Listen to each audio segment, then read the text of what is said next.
পৃথিবীতে আখিরাত তো আছে, পৃথিবীতে যদি কেউ সফল হতে চায় তাকে হিজরতের চেতনাকে ধারণ করতে হবে। হিজরি সনকে আমাদের মনে রাখতে হবে, কোন মাস কখন আসে কখন যায় আমাদেরকে জানতে হবে। এটা আমাদের সন, আরবদের সন না, এটা মুসলমানদের সন। এর সাথে কোনো আরব দেশের, আরব বিশ্বের মানুষের কোনো সম্পর্ক নাই। এর সাথে হিজরতের সম্পর্ক, যে হিজরতের সাথে ইসলামের সম্পর্ক, শুধু আরব ভূখণ্ডের সম্পর্ক। অনেক তরুণ, অনেক কিশোর আছে যারা অনেকে হিজরত কি, হিজরি সন কি, কিসের প্রেক্ষিতে হয়েছে সেটি জানে না। সেজন্য হিজরত শব্দের অর্থ হলো মূলত ত্যাগ করা। আমাদের প্রিয় নবী সাল্লাল্লাহু আলাইহি সাল্লামের জীবনে সবচেয়ে উল্লেখযোগ্য বড় বড় ঘটনাগুলোর মধ্যে থেকে একটি ছিল হিজরতের ঘটনা, ত্যাগের ঘটনা। সেই ত্যাগটা ছিল মক্কার মুশরিকদের, কুরাইশদের অত্যাচারে অতিষ্ঠ হয়ে যখন আর মক্কায় দ্বীন এবং ঈমান নিয়ে বসবাস করা অসম্ভব হয়ে পড়েছিল, আল্লাহ নবী সাল্লাল্লাহু আলাইহি সাল্লাম এবং তার অনুসারী সাহাবায়ে কেরাম তারা আল্লাহর নির্দেশ ফরজ নামাজটা পর্যন্ত প্রকাশ্যে আদায় করবার সুযোগ পাচ্ছিলেন না। মক্কায় তাদের জন্য আল্লাহর জমিন যখন সংকীর্ণ হয়ে আসছে এবং সেখানে তাদের উপরে জুলুম নির্যাতনের স্টিম রোলার যখন চলে আসছে দীর্ঘদিন যাবত, কোনোভাবে সেখানে টেকা যাচ্ছে না ঈমান নিয়ে, তখন আল্লাহর নির্দেশে নিজের মাতৃভূমি ত্যাগ করে মদিনার উদ্দেশ্যে তিনি যে গমন করেছেন, এই যে ত্যাগ, মাতৃভূমি, প্রিয়জন এবং নিজের যে ঠিকানা, আপন ভুবন, এই সব কিছুকে ত্যাগ করে চলে যাচ্ছেন মদিনায়। সেখান থেকে আর কখনো ফিরতে পারবেন কিনা, আদৌ ফেরার সুযোগ পাবেন কিনা, তার কোনো গ্যারান্টি নাই, ইয়ত্তা নাই, নিশ্চয়তা নাই। আপাতত চিরকালের জন্যই চলে যাওয়ার মতো করেই চলে যাও। আল্লাহর এই নির্দেশকে প্রিয় নবী সাল্লাল্লাহু আলাইহি সাল্লাম এবং সাহাবায়ে কেরাম মাথা পেতে নিয়ে তারা এই ঐতিহাসিক ত্যাগ করেছে। আজও আমরা দেশ ত্যাগ করি, আমাদের মাতৃভূমি ছেড়ে, প্রিয় স্বদেশ ছেড়ে, আপন ঠিকানা ছেড়ে আমরা ভিন দেশে পাড়ি জমাই। সেটা হয় 2-4-6 মাস বা 2-4 বছরের জন্য, একটা লিমিটেড সময়ের জন্য, এমনকি আজীবনের জন্য হলেও আমরা জানি যে আমরা যাচ্ছি, আবার মাঝে মধ্যে ফিরবো, দেখা করবো, ঘুরবো, আসবো। সেই সুযোগ এবং সেই সম্ভাবনার দুয়ারটা আমাদের সামনে খোলা থাকে। সেইভাবে আমরা বিদেশ ভ্রমণ, প্রিয় নবী সাল্লাল্লাহু আলাইহি সাল্লামের মক্কা থেকে হিজরত করে মদিনায় যাওয়াটা সেরকম কোনো ভ্রমণ আমাদের আজকালকার ভ্রমণের মতো কোনো ভ্রমণ ছিল না। এটা ছিল হলো বাহ্যিক দৃষ্টিকোণ থেকে আজীবনের জন্য নিজের মাতৃভূমি ছেড়ে চলে যাওয়া। আর কখনো ব্যাক করার সুযোগ হবে কিনা আপাত দৃষ্টিতে তার কোনো আলামত এবং সেরকম কোনো সম্ভাবনা নেই। এরকম একটা বাস্তবতার মুখে পড়ে আল্লাহর নির্দেশ পালন করে সব কিছু রেখে চিরকালের জন্য চলে যাওয়ার এই নির্দেশ পালন করা খুব সহজ কোনো বিষয় না। প্রিয় ভাইরা আমার, এই জন্যই পুরো কোরআন খুললে আপনি দেখবেন, হাদিসের পাতাগুলো উল্টালে দেখতে পাবেন হিজরতের মহিমা, হিজরতের তাৎপর্য, হিজরতের ফজিলত, এর মর্যাদা আল্লাহর কাছে কত বেশি সেগুলো উল্লেখ করা হয়েছে। কেন? কারণ আল্লাহর নির্দেশ পালনার্থে এত বড় স্যাক্রিফাইস করতে পারা, এত বড় ত্যাগ করতে পারা, এটা আল্লাহর কাছ থেকে পুরস্কার পাওয়ার অনেক বড় একটা মাধ্যম। এই জন্যই কোরআনে কারিমে আল্লাহ তাআলা বলেছেন, ওয়াল্লাযীনা আমানু ওয়াল্লাযীনা হাজারু, যারা ঈমান এনেছে এবং হিজরত করেছে, যারা ওয়াজাহাদু ফি সাবিলিল্লাহ, আল্লাহর নির্দেশ পালনার্থে যারা আল্লাহর রাহে জিহাদে রত হয়েছে, উলাইকা ইয়ারজুনা রাহমাতাল্লাহ, এই মানুষগুলো আল্লাহর রহমতের প্রত্যাশা করতে পারে। আল্লাহ তাদের রহমত দান করবেন এই বিশ্বাস তারা রাখবে। আল্লাহু গফুরুর রহিম, আল্লাহ তাআলা ক্ষমাশীল এবং দয়ালু। এর থেকে বোঝা গেল যে হিজরত এটা এমন একটা আমল যার মাধ্যমে আল্লাহ তাআলার রহমত আরো বহুবিধ উপকারিতা করা, এবং সুন্নাহ থেকে আমরা জানি যে হিজরতের মাধ্যমে পাওয়া যায়। এই যে নবী সাল্লাল্লাহু আলাইহি সাল্লামের জীবনে বড় একটা ঘটনা, মক্কা থেকে হিজরত করে মদিনায় চলে আসতে হলো। তার বয়স যখন 53, তখন তাকে আল্লাহর পক্ষ থেকে নির্দেশ দেওয়া হলো, এবং এই বয়সে তাকে তার পরিবারের সবাইকে রেখে একরকম তাকে অনেকটা নিঃসঙ্গ, শুধু আবু বকর সিদ্দিক রাদিয়াল্লাহু আনহু একজন সহচরকে সাথে নিয়ে তিনি হিজরত করলেন। শুধু তিনি নন, তারপরে তার অনুসারী সাহাবায়ে কেরামদের উপর হিজরতের নির্দেশ যখন আল্লাহর পক্ষ থেকে এলো, তারাও একে একে হিজরত করলেন। কিন্তু সেই হিজরতগুলো ছিল বড় হৃদয় বিদারক। সারা জীবনের উপার্জন করা সহায় সম্পদ, স্থাবর সম্পদ, টাকা পয়সা, ধন দৌলত, জমি জমা, ভিটা বাড়ি, সবকিছু, এমনকি নিজের পরিবারের সদস্যদেরকে রেখেও অনেককেই হিজরত করতে হয়েছে। আল্লাহ সেই নির্দেশ পালনার্থে সাহাবীরা কার্পণ্য করেন নাই, সবাই হিজরত করেছেন এবং নবী সাল্লাল্লাহু আলাইহি ওয়াসাল্লামের নির্দেশে প্রত্যেককেই মক্কা থেকে হিজরত করে মদিনায় যেতে আমরা দেখেছি।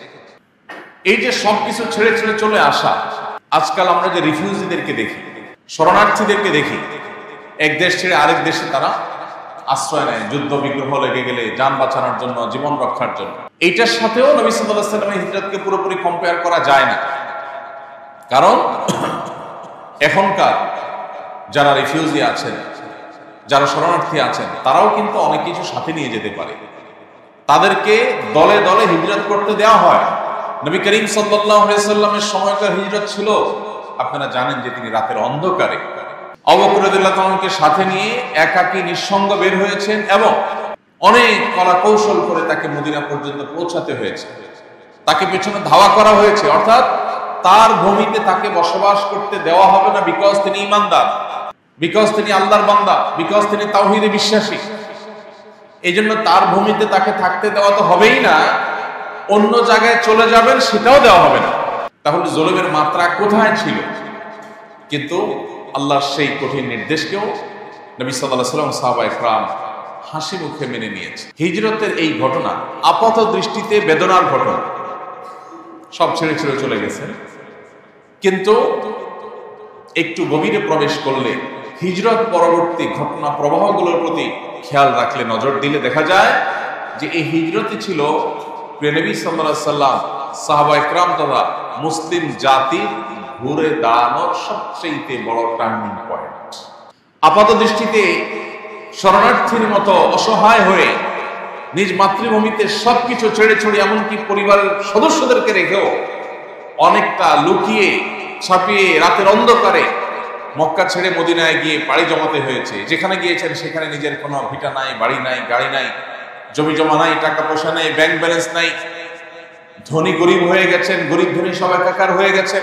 এরকম একটা বাস্তবতার মুখোমুখি সাহাবায়ে কেরাম হয়েছেন। কিন্তু দেখা গেল যে এই হিজরতের পর থেকেই মুসলমানদের সাফল্য শুরু হলো।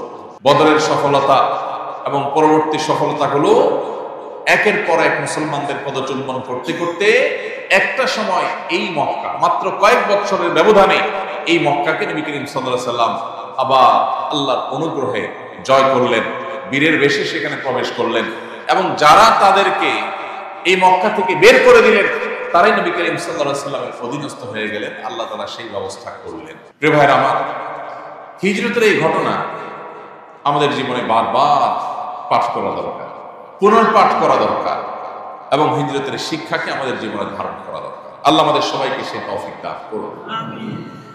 আমরা আজকে যে বিষয়ে কথা বলবো বলেছিলাম সেটি হলো হিজরতের চেতনা। আমাদের প্রিয় নবী সাল্লাল্লাহু আলাইহি ওয়াসাল্লামের জীবনে যে হিজরত হয়েছে, এই হিজরতের মূল চেতনাটা, হিজরতের মূল চেতনা হলো প্রিয় নবী সাল্লাল্লাহু আলাইহি ওয়াসাল্লামের একটি হাদিসে বর্ণিত হয়েছে, সেটি হাদিসটি সহিহ বুখারী সহ অন্যান্য হাদিসে কিতাবে বর্ণিত হয়েছে। আব্দুল্লাহ ইবনে আমর রাদিয়াল্লাহু তাআলা বর্ণনা করেছেন যে নবীজি সাল্লাল্লাহু আলাইহি ওয়াসাল্লাম বলেছেন, ওয়াল মুহাজিরু মান হাজারা মা নাহাল্লাহু আনহু। প্রকৃত অর্থে মুহাজির হলেন সেই ব্যক্তি, প্রকৃত অর্থে হিজরতকারী হলেন সেই ব্যক্তি যিনি আল্লাহর নিষিদ্ধ কাজ, বিষয় আশয় থেকে দূরে থাকে, সেগুলোকে ত্যাগ করে। আল্লাহর নিষিদ্ধ বস্তু, বিষয়, সেগুলো লোভনীয় হওয়া সত্ত্বেও সেগুলোকে যে ত্যাগ করে চলতে পারে, এই হলো প্রকৃত অর্থে হিজরতকারী। ইমাম ইবনুল কাইয়িম রাহিমাহুল্লাহ তিনি বলেছেন যে হিজরত দুই প্রকার। একটা তো হলো শারীরিক হিজরত, এক জায়গা থেকে আরেক জায়গায় চলে যাওয়া, স্থানান্তর হওয়া, এটা তো খুবই পরিষ্কার। বাট আরেকটা হিজরত আছে আত্মিক হিজরত, মানসিক হিজরত, মনের থেকে হিজরত। সেটা হলো যে আল্লাহর নিষিদ্ধ যে বিষয় বস্তু আছে সে সমস্ত জায়গা থেকে সরে আল্লাহর আদেশের জায়গায় ফিরে আসে, অন্যায় ছেড়ে ন্যায়ের জায়গায় ফিরে আসে। এটা হলো হিজরত, আসল হিজরত। মানুষ মন থেকে যখন আল্লাহর আদেশ নিষেধকে মাথা পেতে নেওয়া এবং আল্লাহর নিষিদ্ধ বস্তু এবং বিষয় থেকে সরে আসার সিদ্ধান্ত গ্রহণ করে, সেটাই হয় আসল হিজরত। এরপরে সেটা কখনো স্থানান্তরের মধ্য দিয়ে প্রকাশ পায়, সেটা কখনো অন্য কোনো স্যাক্রিফাইস বা ত্যাগের মধ্য দিয়ে প্রকাশ পায়। এই জন্য হিজরতের এই চেতনাকে ধারণ করা ছাড়া কেউ না সত্যিকারের মুসলমান হতে পারবে, আর কেউ না সত্যিকারের সাফল্য, সত্যিকারের বিজয় স্পর্শ করতে পারবে, দেখতে পাবে, যাবত না সে হিজরতের চেতনাকে ধারণ করে। কিয়ামত পর্যন্ত আগত মুসলমানদের, সব যুগের সব জায়গার মুসলমানদের বিজয় এবং তাদের চূড়ান্ত সাফল্যের মূল সিক্রেটস হলো এই হিজরত। হিজরতের চেতনায় যদি মুসলিম জাতি ধারণ করে নিজেদেরকে, সেটা যদি নিজেদের মধ্যে রপ্ত করতে পারে, এই চেতনা যদি উজ্জীবিত হয়, এই চেতনা যদি তাকে পরিচালিত করে, তাহলে ইনশাআল্লাহ সে আল্লাহর খাতায় যেরকম হাকিকি মুসলিম, প্রকৃত অর্থে মুসলিম হতে পারবে, ঠিক একইভাবে নবী সাল্লাল্লাহু আলাইহি ওয়াসাল্লাম এবং সাহাবায়ে কেরামের জীবনে যেরকম হিজরতের পরবর্তী ইতিহাসটা শুধু হাসির ইতিহাস, আনন্দের ইতিহাস, সেটি আমরাও ধারণ করতে হবে। প্রিয় ভাইরা আমার, আপনারা জানেন ঈসাই সন বা খ্রিস্টীয় সন যেটাকে আমরা ইংরেজি সন বলি ভুলবশত, যে সনের সাথে আসলে ইংরেজির সম্পর্ক নয়, বরং যে সনের সাথে ঈসা আলাইহিস সালামের জন্মের সম্পর্ক আছে বলে যে বিশ্বাস খ্রিস্টানরা করে, সেখান থেকে শুরু। সেই ঈসাই সন বা খ্রিস্টীয় সন, এটার সাথে পৃথিবীর অন্য যত সন প্রচলিত আছে, সারা পৃথিবীতে শত শত সন গণনা হয়, বিভিন্ন দেশে, বিভিন্ন ভাষা, বিভিন্ন কালচারে অনেক রকমের সন প্রচলিত হয়। এর মধ্যে সবচেয়ে প্রসিদ্ধ আজকালকার পৃথিবীতে যেটাকে আমরা ইংরেজি সন বলি, সেটা আসলে খ্রিস্টীয় সন। খ্রিস্টানরা মনে করে ঈসা আলাইহিস সালামের জন্ম হয়েছে যেই বছর, সেই বছর থেকে সন গণনা তারা শুরু করেছে। সেটা গুনতে গুনতে আজ তারা 2025-এ এসে থেমেছে, অর্থাৎ আজ থেকে 2024 বছর আগে ঈসা আলাইহিস সালামের জন্ম হয়েছে। তাই ঈসা আলাইহিস সালামের জন্ম একটা আনন্দের বিষয়, একজন নবীর জন্ম একটা আনন্দ এবং খুশির বিষয়। সেই বছরকে এক ধরে গণনা করতে করতে আজ 2025 পর্যন্ত এনেছে খ্রিস্টানরা। এটার সাথে খ্রিস্টান ধর্মের সম্পর্ক, এটা ধর্মীয় সন, এটা কোনো ভাষাগত সন না। আমরা তো মনে করি এটা একটা ভাষাগত সন, এই জন্য ইংরেজি সন বলি আমরা। এটা খ্রিস্টানদের সন। আবার হিজরি সন যেটাকে আমরা বলছি, এটাকে অনেক মুসলমান বলেন আরবি সন। অনেকে মনে করেন, ধারণা করেন এটা আরবদের সন। আরব দেশে আরেকটা সন প্রচলিত আছে, মাসের নাম আলাদা আলাদা আছে, এবং সেটা এখনো প্রচলিত আছে। আরবরা সেটাকে এখনো সংরক্ষণ করে। আমরা যেরকম বাংলা সনকে গণনা করি হিজরি সন এবং ঈসাই সন খ্রিস্টাব্দের পাশাপাশি, আরবরা এরকম হিজরি সনের পাশাপাশি আরবদের ঐতিহ্যবাহী একটা সন, সেটা তারা গণনা করে। তো হিজরি সনটা মূলত আরবদের সন। হিজরি সনটা হলো মুসলমানদের সন। এর সাথে আরবদের সম্পর্ক জড়িত নয়, এর সাথে মুসলমানদের সম্পর্ক এবং স্বার্থ জড়িত। নবী সাল্লাল্লাহু আলাইহি সাল্লামের হিজরতের বছরকে, যে বছর তিনি মক্কা থেকে হিজরত করে মদিনায় আসছেন, সেই বছরকে প্রথম ধরে এরপরে 2-3 গুনতে গুনতে আজ 1447তম বর্ষে আমরা পদার্পণ করব। সাহাবায়ে কেরাম যখন এই সন গণনা নিয়ে বৈঠক করেন, তখন রাষ্ট্রীয় বিভিন্ন চিঠি মদিনা থেকে খলিফাদের বিভিন্ন চিঠি যখন বিভিন্ন জায়গায় যেত, মাস লেখা থাকতো রমজান, এতই রমজান, কোন সালের রমজান সেটা আর লেখা থাকতো না, কারণ সন গণনা তখন হিজরি সন শুরু হয়নি। তখন তারা দ্বিধায় পড়ে যেতেন, এই চিঠি কি এই বিগত রমজানের না তার আগের রমজানের। তখন সাহাবায়ে কেরাম মিটিংয়ে বসলেন, পরামর্শ ডাকলেন নিজেদের মধ্যে। সিনিয়র সাহাবীদের নেতৃত্বে মিটিং হলো, পরামর্শ হলো, মতামত নেওয়া হলো যে আমাদের একটা সন গণনা শুরু হওয়া দরকার, যাতে আমাদের রাষ্ট্রীয় মদিনা রাষ্ট্রের চিঠিগুলো এবং অন্যান্য কাগজপত্রগুলোতে সন লেখা থাকে এবং হিসাব নিকাশে ঝামেলা তৈরি না হয়। এখান থেকে হিজরি সনের সূত্রপাত। তখন সাহাবায়ে কেরাম এক একজন এক এক মত দিয়েছে। চূড়ান্তভাবে যেটা সিদ্ধান্ত হিসাবে গৃহীত হয়েছে সেটি হলো যে নবী করিম সাল্লাল্লাহু আলাইহি ওয়াসাল্লামের হিজরত থেকেই এই সনের গণনা শুরু হবে। মতামত অনেকগুলো ছিল, অনেক চমৎকার মতামত ছিল। কারোর মতামত ছিল নবী সাল্লাল্লাহু আলাইহি ওয়াসাল্লামের জন্মের বছরকে প্রথম ধরে সন গণনা শুরু হোক। কারোর মতামত ছিল মক্কার বিজয়ের ঘটনাকে এক ধরে সেখান থেকে সন গণনা শুরু হোক। কিন্তু চূড়ান্তভাবে সিদ্ধান্ত হলো যে নবী সাল্লাল্লাহু আলাইহি ওয়াসাল্লামের মৃত্যু বা জন্ম বা অন্য কোনো বিজয়, এই সব কিছুর কোনোটাই নয়। যেদিন হিজরত করতে হয়েছে যেই বছর, সেই বছরকে এক ধরে তারপরে সন গণনা শুরু হয়। এটা নিয়ে আমরা এর আগেও আপনাদেরকে বলেছিলাম যে এখানেই মুসলমানদের হিজরি সনের সাথে অন্য সব সন গণনার একটা মৌলিক পার্থক্য স্পষ্ট হয়। সবাই সাধারণত সুখের ঘটনাকে স্মরণ করে রাখতে চায়, স্মরণীয় করে রাখতে চায়। দুঃখের ঘটনাকে কেউ স্মরণীয় করে রাখতে চায় না। কেউ চায়? মানুষ দুঃখের ঘটনাকে ভুলতে চায়, তাই না? আর সুখের ঘটনাকে, আনন্দের ঘটনাকে মানুষ কি করতে চায়? স্মরণীয় করে রাখতে চায়। এই যে খ্রিস্টানরা আল্লাহ নবী ঈসা আলাইহিস সালামের জন্মের বছরকে তারা স্মরণ করিয়ে রাখতে চায়, স্মরণীয় করে রাখতে চেয়েছে, সেজন্য তারা ওখান থেকে সংগণনা শুরু করেছে তাদের ধারণা মতো। কিন্তু মুসলমানরা, আমরা যাদের উত্তরসূরি, সে আমাদের পূর্বসূরি সাহাবায়ে কেরাম, খোলাফায়ে রাশেদা, ওমর রাদিয়াল্লাহু তাআলা আনহু, অন্যান্য সাহাবায়ে কেরাম, তারা এই যে হিজরি সন এর গণনা শুরু করেছেন নবী সাল্লাল্লাহু আলাইহি ওয়াসাল্লামের হিজরত থেকে। এটা তো একটা বেদনাদায়ক ঘটনা, এটা তো একটা দুঃখের বছর। হিজরত করতে হয়েছে, মাতৃভূমি ছেড়ে চলে যেতে হয়েছে, এটা তো একটা বেদনাদায়ক অধ্যায়। এখান থেকে তারা সন গণনা কেন শুরু করেছেন? এর উত্তর আমরা এর আগের বছরও আপনাদেরকে বলেছিলাম। প্রিয় ভাইরা আমার, এর কারণ হলো সুখের ঘটনা, এটা মানুষ স্মরণ করলে উজ্জীবিত হয়, সন্দেহ নেই, মানুষের ভালো লাগে, সন্দেহ নেই। কিন্তু মানুষের জীবনে ঘুরে দাঁড়াবার সূচনা হয়, সূত্রপাত হয় মূলত দুঃখের ঘটনা থেকে। কঠিন সময় থেকে মানুষের ঘুরে দাঁড়াবার সূচনা, সূত্রপাত হয়। ভালো সময় থেকে মানুষ ঘুরে দাঁড়ায় না, ভালো সময় থেকে মানুষ খারাপের দিকে যায়, খারাপ থেকে মানুষ ভালোর দিকে আসে। হিজরত এমন একটা ঘটনা, যেই ঘটনার পর সাহাবায়ে কেরাম মদিনার মতো একটা রাষ্ট্র উপহার পেয়েছে। হিজরত এমন একটা ঘটনা, যেই ঘটনার পর সাহাবায়ে কেরাম পৃথিবীর সবচেয়ে বড় পরাশক্তিতে পরিণত হতে পেরেছে।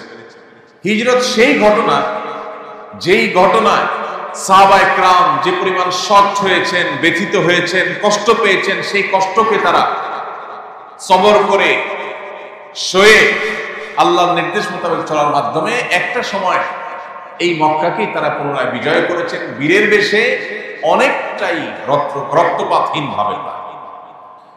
তো এই জন্য হিজরত যুগে যুগে মুসলমানদেরকে প্রেরণা দিবে যে যদি সাফল্যের পথ মানাতে চাও, যদি তুমি বিজয়ী এর বেশে পৃথিবীতে মাথা উঁচু করে দাঁড়াতে চাও, যদি তুমি আল্লাহর প্রিয় পাত্র হয়ে বেঁচে থাকতে চাও, ইমানদার হিসাবে যদি আল্লাহর কাছে জান্নাতি হিসাবে বিবেচিত এবং তালিকাভুক্ত হতে চাও, তাহলে হিজরতের চেতনায় উজ্জীবিত হওয়ার বিকল্প কোনো পথ তোমার সামনে খোলা নেই।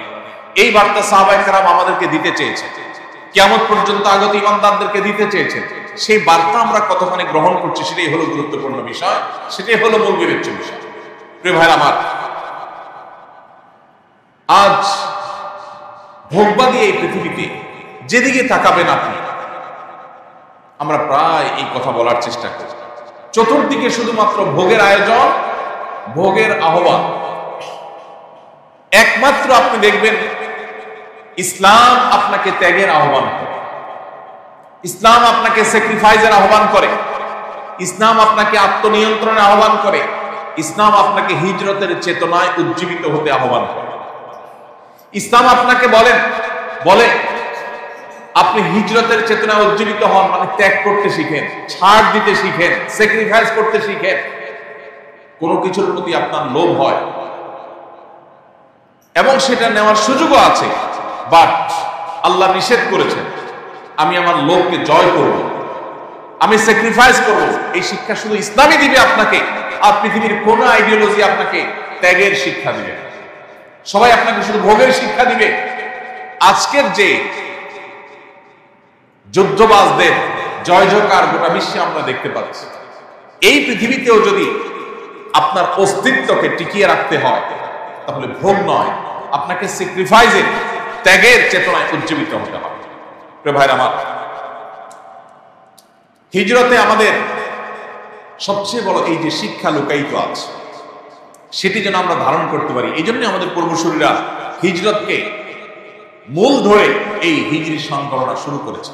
প্রতি বছর হিজরি সন আসে, হিজরি সনের প্রতিটা মাসে, প্রতিটা বছরের শুরুতে বিভিন্ন প্রান্তে প্রান্তে দাঁড়িয়ে আমি মুসলমান হিসাবে কতটা মুহাজির হতে পেরেছি, আমি মুসলিম হিসাবে কতটা ত্যাগী হতে পেরেছি, কতটা স্যাক্রিফাইসকারী হতে পেরেছি, এই হিসেবটা আমাদেরকে মেলানো দরকার।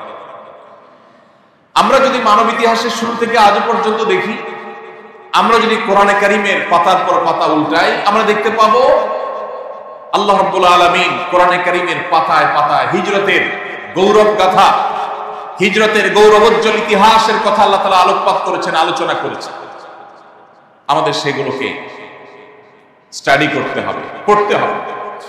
আপনি কোরআনে যদি তাকান, সূরা কাহাফ জুমার দিনে যেটি পড়ার জন্য নির্দেশনা রয়েছে হাদিসে, আমরা অনেকে নিশ্চয় আজকে তেলাওয়াত করেছি জুমার দিনে। এই সূরা কাহাফের 9 থেকে 26 নম্বর আয়াত পর্যন্ত 17টি আয়াতে আল্লাহ রাব্বুল আলামিন কিছু বিপ্লবী বীর যুবকদের ঘটনা এবং ইতিহাস আলোচনা করেছেন, যাদেরকে কোরআন এবং হাদিস তথা ইতিহাস হাজার হাজার বছর পরও আসহাবে কাহাফ বলে জানে। এই হাজার হাজার বছর আগে আসহাবে কাহাফের কিছু যুবক, কিছু তরুণ, আল্লাহ তাআলা তাদের সম্পর্কে বলেছেন যে ইন্নাহুম ফিতয়াতুন আমানু বিরাব্বিহিম ওয়া জিদনাহুম হুদা। তারা এমন কিছু যুবক ছিল যারা তাদের রবের প্রতি ঈমান এনেছে। সাধারণ কোন তরুণ নয়, সাধারণ কোন যুবক নয় যে রাস্তায় হেয়ালিপনা করে বেড়ায়, সাধারণ কোন যুবক নয় যে রাস্তায় দোকানে দোকানে রেস্টুরেন্টে আড্ডা মেরে মেরে তাদের যৌবনকে নষ্ট করে। এই হেয়ালিপনায় ডুবন্ত যুবক নয়, এমন যুবক যে যুবক ঈমানী চেতনায় উজ্জীবিত, যে যুবক তার গন্তব্য সম্পর্কে খবর রাখে, যে যুবক তার রবের পরিচয় পেয়েছে, যে যুবক সচেতন, সতর্ক, দায়িত্বশীল, আদর্শবান যুবক। আল্লাহ তাআলা বলেছেন তারা ঈমান এনেছে তাদের রবের প্রতি, ওয়াজিদনাহুম হুদা। ঈমান আনার পর সেই ঈমানকে ধরে রাখার জন্য তারা সংগ্রাম করেছে, হিজরত করেছে, স্যাক্রিফাইস করেছে, ত্যাগ করেছে। আল্লাহ রাব্বুল আলামিন তাদেরকে, তাদের হেদায়েতকে বৃদ্ধি করেছে, তাদের হেদায়েতকে আল্লাহ তাআলা বাড়িয়ে দিয়েছে। তারা হেদায়েতের উপর আরো বেশি অটল এবং অবিচল থাকতে পেরেছে। সম্মানিত ভাইরা আমার, এই জন্য হিজরতের এই চেতনা কতটা গুরুত্বপূর্ণ হলে সূরা কাহফের মতো সূরায় নামকরণ করাই হয়েছে সেই যুবকদের নামে, যে যুবকদের সংখ্যা নিয়ে কোরআনে কারীমে আল্লাহ বলেছেন মানুষ সেই আগে থেকেই বিতর্ক করেছে তাদের সংখ্যা কত ছিল। তবে তাদের সংখ্যা যাই থাকুক, তাদের সাথে একটা কুকুর ছিল এবং তারা বিশুদ্ধ মত অনুযায়ী 7 জন ছিলেন, কুকুর সহ তারা 8 জন। তারা যেখানে বসবাস করেছেন সেই জায়গাটা আজকের পৃথিবীতে, আজকের ভৌগোলিক মানচিত্রে, আজকের ভৌগোলিক অবস্থানে কোন জায়গায় ছিল সেটা নিয়ে অনেক মতভেদ আছে। অনেকে বলেছেন জর্ডানে ছিল, অনেকে বলেছেন আজকের তুরস্কের মধ্যে পড়েছে। যেটাই হোক না কেন, তুরস্ক বা জর্ডানে অবস্থান করা সেই যুবকেরা হাজার হাজার বছর আগে তাদের শাসক যখন শিরকে লিপ্ত হওয়ার জন্য তাদেরকে আহ্বান করেছে, গোটা জাতিকে শিরকে লিপ্ত হওয়ার জন্য আহ্বান করেছে। আল্লাহকে রব হিসাবে, আল্লাহকে সৃষ্টিকর্তা হিসাবে, আল্লাহকে বিধানদাতা হিসাবে, আল্লাহকে মালিক হিসাবে মানার পরিবর্তে যখন আল্লাহ ছাড়া অন্য কাউকে সেই জায়গায় বসাবার চেষ্টা করেছে এবং গোটা জাতিকে যখন বাধ্য করেছে শিরকে লিপ্ত হওয়ার জন্য, তখন এই যুবকরা দাঁড়িয়ে গেছে, বলেছে না, গোটা জাতি করতে পারে, আমরা 7 জন করব না। আমরা আমাদের রবের পরিচয় পেয়েছি, আমাদের রবের প্রতি ঈমান এনেছি, রবের সঙ্গে আর কাউকে আমরা শিরক করব না। তারা যখন অটল অবিচল ছিল, আল্লাহ রাব্বুল আলামিন আসহাবে কাহফের সেই যুবকদেরকে হেদায়েত করলেন, তাদেরকে আল্লাহ পথ নির্দেশ করলেন, গাইড করলেন। তারা সেই এলাকা ত্যাগ করলো, তাদের সাথে একটা কুকুর, সেই কুকুরও তাদের সাথে চলে আসলো। আসার পর তারা অনেক দূর আসার পর একটা গুহা, বড় একটা গুহা দেখে তারা গুহার ভিতরে প্রবেশ করলো। আল্লাহ রাব্বুল আলামিন তাদেরকে অলৌকিকভাবে ঘুম পাড়িয়ে দিলেন। এই 17টি আয়াতে বিস্তারিত বিবরণ আল্লাহ তাআলা উল্লেখ করেছেন নিজেই। তাদেরকে আল্লাহ এমন ভাবে ঘুম পাড়িয়ে দিলেন যে ওয়াতাহসাবুহুম আকাবা ওয়া হুম রুকুদ, তাদেরকে দেখলে মনে হবে তারা জেগে আছে, চোখ খোলা, অথচ তারা ঘুমন্ত। আল্লাহ তাদেরকে ঘুম পাড়িয়ে দিলেন। এক ঘুমে তাদের কেটে গেছে কত বছর? আল্লাহ তাআলা কোরআনে বলেছেন যে ওয়ালাবিথু ফি কাফিম 300 সিনিনা ওয়াজদাদু 9। কত বছর? 309 বছর। 309 বছর তারা এক ঘুমে কাটিয়েছে। আল্লাহ সুস্থ স্বাভাবিক রেখেছেন, তাদের মৃত্যু হয়নি। 309 বছর পর বহু পানি তাদের নদীতে গড়িয়ে গেছে, বহু সরকারের উত্থান পতন হয়েছে, সে জালিম শাসকের পতন হয়ে গেছে, আরো বহু সভ্যতার পরিবর্তন হয়েছে। এই 309 বছর পর আল্লাহ তাদেরকে ঘুম থেকে জাগালেন। 309 বছরের পুরাতন যে মুদ্রা ছিল সেই মুদ্রা তাদের কাছে ছিল, সেটা নিয়ে তারা যখন ঘুম থেকে উঠে কেউ একজন তাদের মধ্যে থেকে বাজারে খাবার কিনতে গেলেন, তখন হইচই পড়ে গেল, আরে এই মানুষগুলোকে দেখে তো স্বাভাবিক মনে হচ্ছে না, আর এই মুদ্রা তো 1700 বছর আগের পুরাতন মুদ্রা। পরবর্তীতে আল্লাহ তাআলা তাদেরকে তাদের সেই ঈমানের উপরে অটল অবিচল রেখে আল্লাহ তাআলা তাদেরকে দুনিয়া থেকে নিলেন, এবং এখনো পর্যন্ত সেই গুহা সংরক্ষিত আছে। গুহার মুখে তাদের নাম লেখা আছে। আল্লাহ তাদেরকে স্বাভাবিক মৃত্যু দিলেন, তারা সসম্মানে দুনিয়া থেকে চলে গেল। এই যে আসহাবে কাহফের যুবকেরা সমাজে অন্য 10 জনের সাথে তাল মিলিয়ে থাকলে তারা থাকতে পারতেন, কিন্তু তারা থাকলেন না। তারা যে জায়গায় আল্লাহর ইবাদত করা যাচ্ছে না এবং নিজের অস্তিত্ব টিকানো যাচ্ছে না, সেখানে থাকতে হলে ইবাদত, আল্লাহর দাসত্ব, গোলামি এবং ঈমানের সাথে স্যাক্রিফাইস করে থাকতে হবে। তো ঈমানকে স্যাক্রিফাইস করে আমি থাকবো না, এই চেতনা যখন উজ্জীবিত হয়েছে, ঈমানের জন্য প্রয়োজনে সবাইকে স্যাক্রিফাইস করব, সেই চেতনা যখন তারা ধারণ করেছে, তখন তাদের জন্য সহজ হয়েছে সবকিছু ছেড়ে ছেড়ে চলে আসে। আর যখন তারা চলে আসছে, আল্লাহ তাআলার সাহায্য তাদের জন্য শুরু হয়ে গেছে।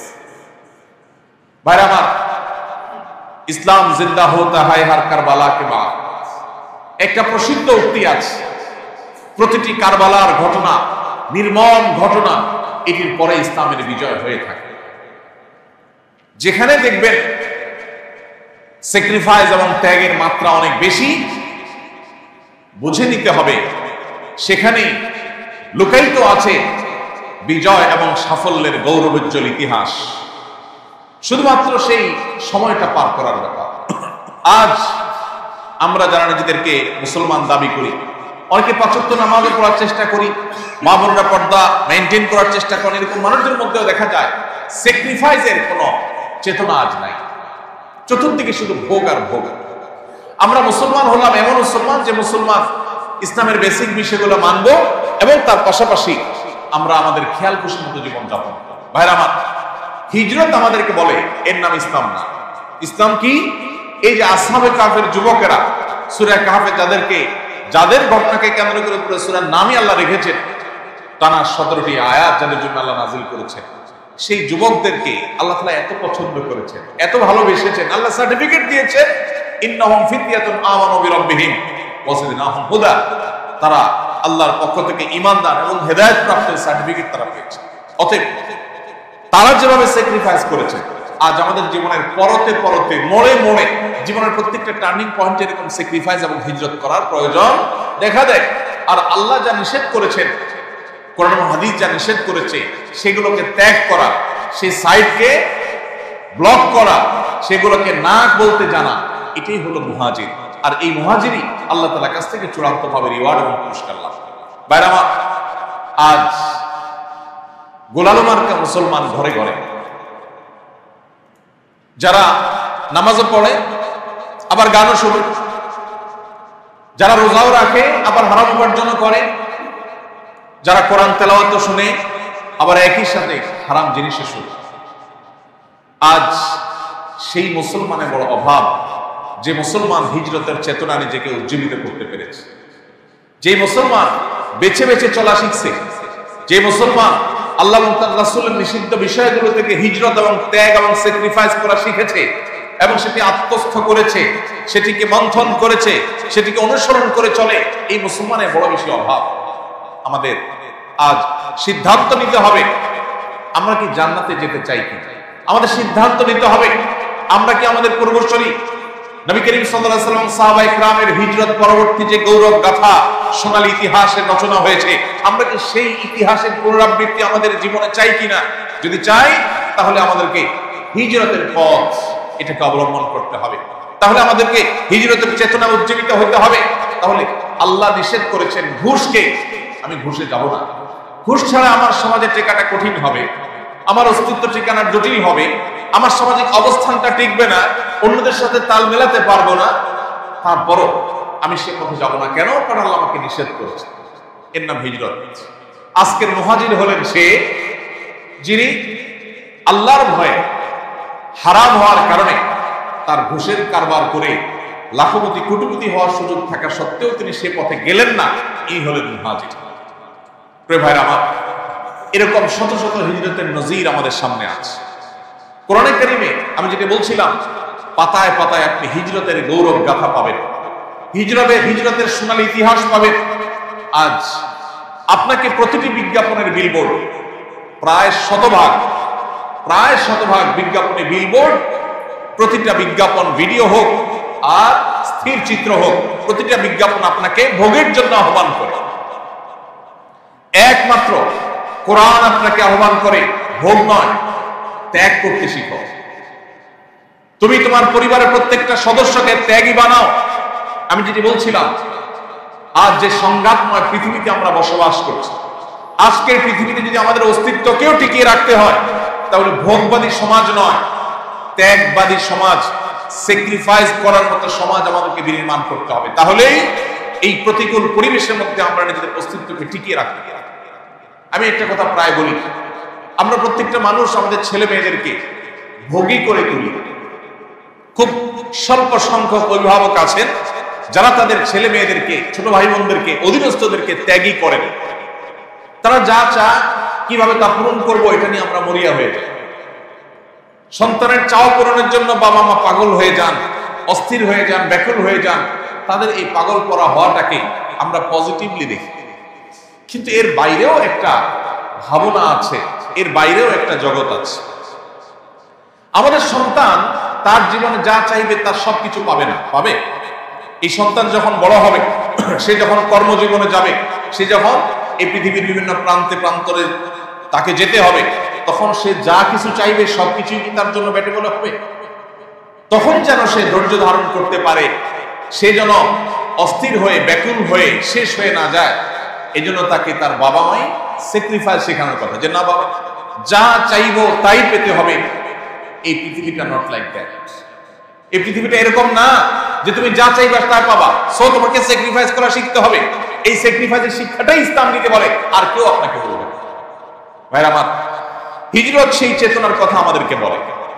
আপনি যদি সূরা ইউসুফ খোলেন, আপনি দেখতে পাবেন আল্লাহ নবী ইউসুফ আলাইহিস সালাতু ওয়াস সালাম, তার জীবনে হিজরতের চেতনা ছিল।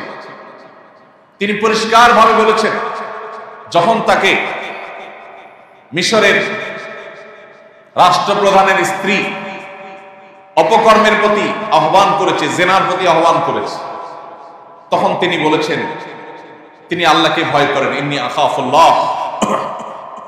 আল্লাহকে ভয় করার এই চেতনা, এটি তাকে স্যাক্রিফাইস করতে শিখিয়েছে। তিনি বলেছেন না, লোভনীয় অফার, কিন্তু আল্লাহ দেখছেন, আল্লাহ নিষেধ করেছেন, আমি হারামের পথে পা বাড়াতে পারি। তিনি বলেছেন রব্বিস সিজনু আহাব্বু ইলাইয়া মিম্মা ইয়াদউনানি ইলাইহি। আল্লাহ, তারা আমাকে যে পাপ কাজের প্রতি আহ্বান করছে, মানুষ হিসেবে মানুষের মন সেদিকে টানে। ইন্নান নাফসা লাআম্মারাতুম বিসসু, তিনি নিজে বলেছেন, তারা যেটা প্রতি আহ্বান করছে, মানবীয় প্রকৃতি সেদিকে টানে সাধারণত। এরপরেও তিনি বলছেন, এই পথে না গেলে, তাদের কথা না শুনলে তারা আমাকে জেলে পুরে দিচ্ছে।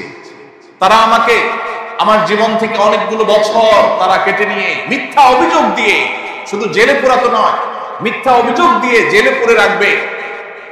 ক্বালা রাব্বিস সিজনু আহাব্বু ইলাইয়া মিম্মা ইয়াদউনানি ইলাইহি। ঈসা আলাইহিস সালাম বলেন, ও আমার রব, ও আমার আল্লাহ, তারা আমাকে যে পাপ কাজের প্রতি আহ্বান করছে, মনও সেদিকে টানে, কিন্তু আমার কাছে আপনার অবাধ্যের পথে যাওয়ার চাইতে জেলে যাওয়াটা অধিকতর প্রিয়। তখন তিনি হিজরত করলেন, তখন তিনি স্বাভাবিক জীবন ছেড়ে জেল জীবনে চলে গেলেন। কেন? আল্লাহর নিষিদ্ধ বস্তু থেকে বাঁচার জন্য। আপনি এভাবে যদি কোরআন খোলেন, আপনি দেখবেন আল্লাহ নবী নূহ আলাইহিস সালাম আল্লাহর নির্দেশ, ঈমানের উপরে টিকে থাকার প্রয়োজনে আল্লাহর নির্দেশে হিজরত করে নৌকা আরোহণ করে নিজ এলাকা ত্যাগ করলেন। আল্লাহ নবী ইব্রাহিম আলাইহিস সালাম যখন ইরাকে তার জন্মস্থান যেখানে, সেখানে ঈমান নিয়ে, তাওহীদ নিয়ে আর টিকে থাকা যাচ্ছে না, তার জাতি তাকে বাধ্য করছে, সংগ্রাম করেছেন, লড়াই করেছেন, যখন আর পারছেন না, তখন তিনি আল্লাহর নির্দেশে সেখান থেকে হিজরত করলেন, কখনো ফিলিস্তিনে, কখনো মিশর। এভাবে আল্লাহ নবী লূত আলাইহিস সালাম যখন তার জাতির সমকামিতার অপরাধকে, এটাকে দমন করবার জন্য, ঠেকাবার জন্য সর্বশক্তি দিয়ে সারা জীবন সংগ্রাম করে গেলেন, কিন্তু যখন দেখছেন আর কোনোভাবে তাদেরকে নিবৃত করা যাচ্ছে না, আল্লাহর নির্দেশে সেই জায়গা থেকে, নিজের ঠিকানা থেকে তিনি হিজরত করে চলে গেলেন। এভাবে আমরা দেখি আল্লাহ নবী মূসা আলাইহিস সালাম তিনিও আল্লাহর নির্দেশে একটা সময় তাকে হিজরত করতে হয়েছে, মুহাম্মদ সাল্লাল্লাহু আলাইহি ওয়াসাল্লাম তো হিজরত করতে হয়েছে। প্রিয় ভাইরা, আমরা আজ ভূখণ্ডের হিজরতের প্রয়োজন যেখানে আছে কোন কোন ক্ষেত্রে, কোন কোন পৃথিবীর কোন প্রান্তের মানুষের জন্য, আমরা বরং আমাদের দেশের প্রেক্ষাপটে যদি বলি আমরা উল্টাটা করি। যেখানে ঈমান রক্ষা করার জন্য আমার ঈমানের জন্য অনুকূল পরিবেশে যাওয়ার কথা, সেখানে মুসলমানদের পরিবেশ রেখে একটু ভালো জীবন যাপন করবার জন্য, লাক্সারিয়াস লাইফ লিড করার জন্য আমরা পাড়ি জমাই এমন দেশে যেখানে আমার ঈমান বা আমল সেফ বা নিরাপদ। বাবা মা সযত্নে নিজের আদরের সন্তানকে সজ্ঞানে টাকা পয়সা খরচ করে বিভিন্ন জায়গায় জায়গায় দৌড়ঝাঁপ করে হলেও সন্তানকে পাঠিয়ে দিচ্ছেন কোথায়? এমন কোন জায়গা যেখান থেকে সে ঈমান নিয়ে ফিরে আসার সম্ভাবনা ক্ষীণ। কেন পাঠিয়ে দিচ্ছেন? একটু ভালো থাকবার জন্য। সামান্য কয়েকটা বছর যাপন অনন্তকালের জীবন সামনে আসছে। আজ হিজরতের চেতনাকে ধারণ করা তো দূরের কথা, হিজরতের উল্টা চেতনাকে আজ আমরা ধারণ করে বসে আছি। আল্লাহ তাআলা আমাদের সঙ্গীর জন্য ফিরে আসে, আমাদের হুর জন্য ফিরে আসে, সেই তৌফিক আমাদের সবাইকে দান করুন। আমরা যেন হিজরতের চেতনায় উজ্জীবিত হতে পারি। সকল হারাম, সকল অন্যায়, সকল পাপাচার, সকল অপরাধ এগুলো থেকে বেঁচে থাকার সংগ্রামে যেন আমরা জয়ী হতে পারি। বিশেষ করে আমাদের তরুণ ভাইরা, ইউসুফ আলাইহিস সালামের জীবনটাকে বারবার আপনাদের পড়া দরকার। সূরা ইউসুফটা আপনাদের বারবার তেলাওয়াত করা দরকার অর্থ সহকারে। আজ আপনাদের চরিত্রকে নষ্ট করবার জন্য এমন কালচার ডেভেলপ করা হয়েছে গোটা বিশ্বব্যাপী যে আপনার চরিত্রকে আপনি কোনোভাবে ঠিক রাখাটা, এটা আসহাবে কাফের যুবকদের সংগ্রামের মতো, ইউসুফ আলাইহিস সালামের সংগ্রামের মতো কঠিন সংগ্রাম করা ছাড়া সম্ভবপর নয়। সেরকম একটা পৃথিবী, সেরকম একটা বিশ্ব বাস্তবতার মধ্য দিয়ে আপনারা যাচ্ছেন। ইউসুফ আলাইহিস সালামরা যুগে যুগে টিকে আছে, আর যুগের লম্পট চরিত্রহীনরা তারা আস্থা করে নিক্ষিপ্ত হয়ে গেছে ইতিহাসের জাহান্নামের তাদের ঠিকানা হয়ে গেছে। আপনাকে বেছে নিতে হবে, আপনি কি ইউসুফ আলাইহিস সালামের মতো সংগ্রামী জীবন গ্রহণ করবেন? আপনি কি স্যাক্রিফাইসের জীবন গ্রহণ করবেন, নাকি ভোগবাদী জীবনে আপনি গা ভাসাবেন? সিদ্ধান্ত আপনাকে নিতে হবে। পরিবারের সদস্যরা বসে সিদ্ধান্ত নিতে হবে, আমরা কি জান্নাতে যেতে চাই নাকি জাহান্নামে। যদি জান্নাতে যেতে চাই তাহলে আমাদের সামনে হিজরতের চেতনা, এটাকে ধারণ করার কোনো বিকল্প পথ আর হবে। আল্লাহ আমাদের সবাইকে আমাদের জীবনের পরতে পরতে, জীবনের মোড়ে মোড়ে, জীবনের বাঁকে বাঁকে, জীবনের প্রত্যেকটা স্তরে এসে আমাদেরকে আল্লাহ তাআলা হিজরতের চেতনায় উজ্জীবিত হওয়ার তৌফিক দান করুন। মনে রাখবেন, সুদ ঘুষের টাকায় একটার পর একটা ফ্লোর, একটার পর একটা ফ্ল্যাট, প্লট, বাড়ি, গাড়ি করা, এটা সমাজের কমন চিত্র। সমাজের স্রোতের বিপরীতে চলতে পারে সময়ের আসহাবে কাফের যুবকেরা। মনে রাখবেন, যুবক হয়ে কলেজ, বিশ্ববিদ্যালয়ে বা যে কোনো জায়গায় নিজের চরিত্রকে ধ্বংস করে দেওয়া, হারাম পথে নিজের যৌবনকে ব্যয় করা, এটা এখন কমন কালচার। এটার বিপরীতে চলতে পারে সময় ইউসুফ আলাইহিস সালামের। অতএব সিদ্ধান্ত আমাদেরকে নিতে হবে আমরা কোন পথে আগাবো। আল্লাহ রাব্বুল আলামিন ফিতনা সংকুল এই পৃথিবীতে যখন ভোগের প্রতি আহ্বান, যেদিকে তাকাবেন সেদিকেই পাবেন, সেরকম একটা সময়ও কোরআনকে সামনে রেখে, কোরআনের আদর্শকে সামনে রেখে সেই হিজরতের চেতনায় উজ্জীবিত হয়ে আল্লাহ যেন আমাদের সবাইকে খাঁটি মুসলমান হিসেবে টিকে থাকার তৌফিক দান করেন।